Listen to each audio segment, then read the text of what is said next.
Ito yung balita. Ngayon, DOE cancels power deal with Leviste Solar Philippines over failure to fulfill commitments.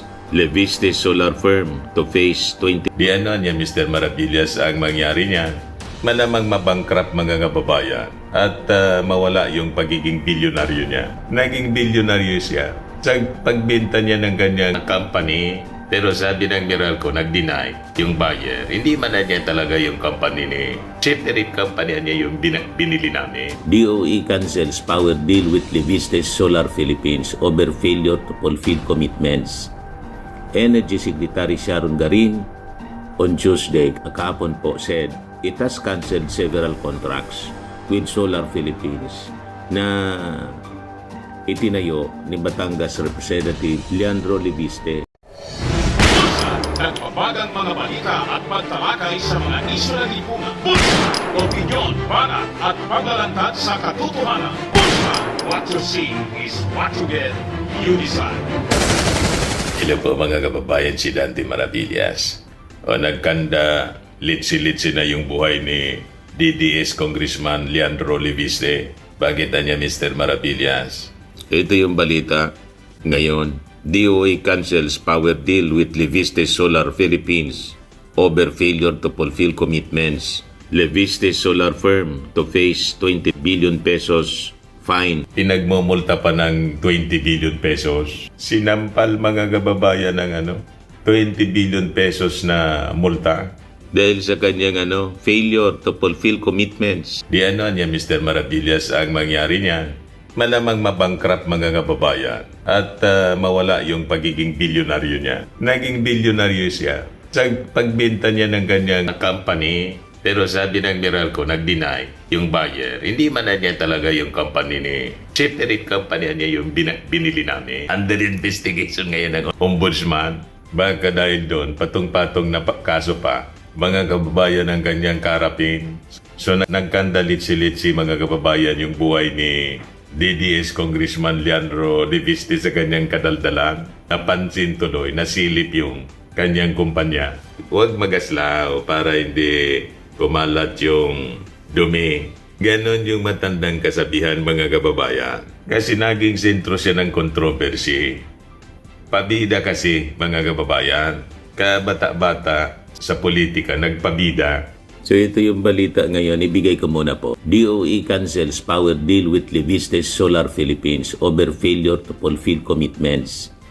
Energy Secretary Sharon Garin on Tuesday, kahapon po, said it has canceled several contracts with Solar Philippines na itinayo ni Batangas Representative Leandro Leviste dahil sa kanyang pagpalya na ma-deliver yung kanyang commitment. So sabi ng DOE, kinansil nila yung 17,000 megawatts of service contracts wherein Solar Philippines accounted for almost 12,000 megawatts. We do not want flippers and opportunists to risk and profit from the country's energy security. Hence, we canceled 17,000 megawatts contracts, 12,000 megawatts thereof Solar Philippines, sabi po ni Garin. Di ba?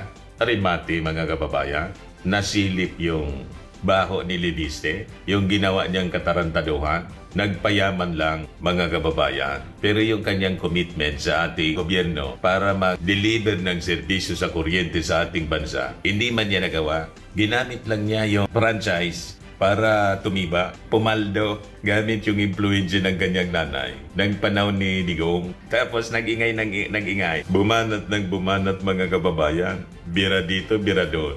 Nasilip, tingnan natin na niya kung itong nagpapakilalang bagong crusader ng korupsyon, kung malinis. Hindi man pala siya malinis mga kababayan, tulad ng gusto niyang i-project sa buong mundo para magpasikat. Ayon, o diba na-trouble siya? Iyan kasi, mga kababayan, sumobra na kasi yung yabang kasi bilyonaryo siya. O ngayon, sinampal ng 20 billion na multa. O di, balik siya mga kababayan sa dati. Bawi mga kababayan yung kinita ng bilyon. Malamang mabankrupt yung kanyang company. I-surrender na lang niya sa gobyerno kasi may multa siyang 20 billion. Saan mo kukunin yon? Yan ang sabi dito. The energy chief added that due to this foiled solar power deals, the countries might not have enough reserves. In the future, and prices won't decrease as we expected before. Tinirwisyo niya, pati yung ating bansa, pati yung ating mga consumers, damay. Kaya sinampal siya mga kababayan ng gobyerno ng 20 billion fine. Pagka kasi negosyante ka, politiko ka, pagkatapos negosyante pa, dapat nga dinibase niya yung kanyang sarili, yung interest niya sa negosyo. At saka, pag hindi man malinis yung patakbo mo sa iyong negosyo, nag-take advantage ka lang, tawag nga ni Garin, opportunista, low profile ka lang dapat. Dapat tahimik. Kaya tama din yung mga kasabihan po. Ang ilog na maingay, asahan mo na yan ay mababaw. Ang tubig na tahimik, asahan mo ayan ay malalim. Napakaingay ni Leandro Leviste. Ayon, nasilip kasi mababaw. Mababaw yung baon ng sikreto. Booking tuloy at pinagmumulta.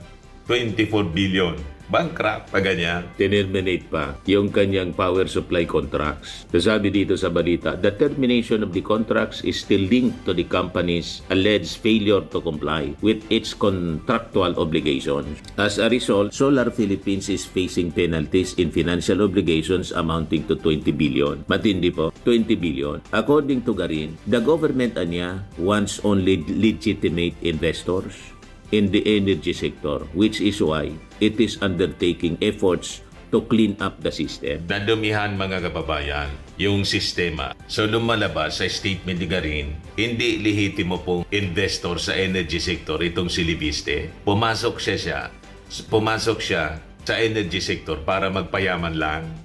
Opportunist nga ang tawag sa kanya. Opportunista. Tinake advantage siya. Hindi man niya na i-deliver yung service contract niya, ginamit lang niya, mga kababayan, yung negosyo para magpayaman. O di ba?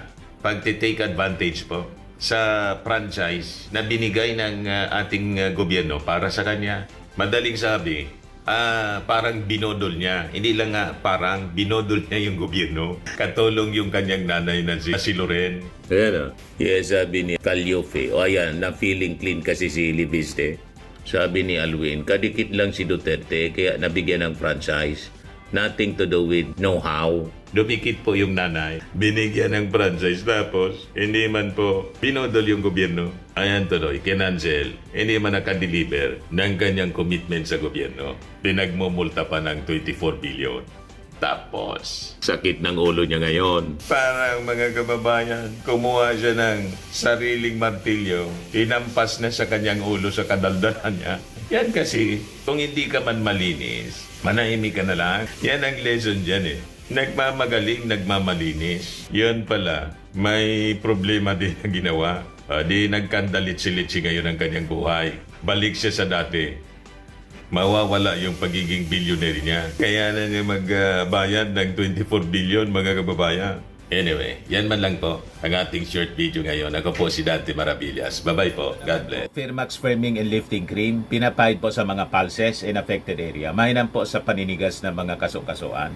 Ito naman po, Automax Radiant Serum. Sa mukha naman yung application, anti-aging po siya. You will look 10 years younger than your age. Sa mga cancer patients naman po, baka lang gusto ninyo itong itry. Neng siya red mixed fruit drink. Hindi mo po siya gamot, food supplement siya. Kaya lang, gawa siya mga kababayan sa goji berry. Yung goji berry may anti-cancer properties. O ngayon, yung mga inquiries ninyo, dumiritso na lang kayo sa aming messenger sa Facebook para masagot namin agad. Ayos pa? Ayos na ayos niya, Mr. Maravilla. Sa mga nagana po ng malinis and spacious fitness gym, pumunta lang po kayo sa aming Colossal Fitness Gym. May Grab car rental din po kami. But anyway, ito po pala yung aming bagong product na binibenta online. I am worldwide amazing pure organic barley powdered drink mix from Australia. Negosyo to ng aking anak na architect entrepreneur Riz Maravillas. Ayan po. Kontakin na lang po ninyo siya, Riz Maravillas on Facebook. Ang mga health benefits niya, boost immunity, improves digestion, enhance energy levels, packed with antioxidants, prevent cancer. Ito naman po yung bago naming product na binibenta online. iGlow Serum Whitening po siya. Tingnan ninyo yung epekto sa aking anak na architect before and now. Yung mga inquiries po ninyo, dumiretso na lang kayo sa kanyang Facebook account, Riz Maravillas.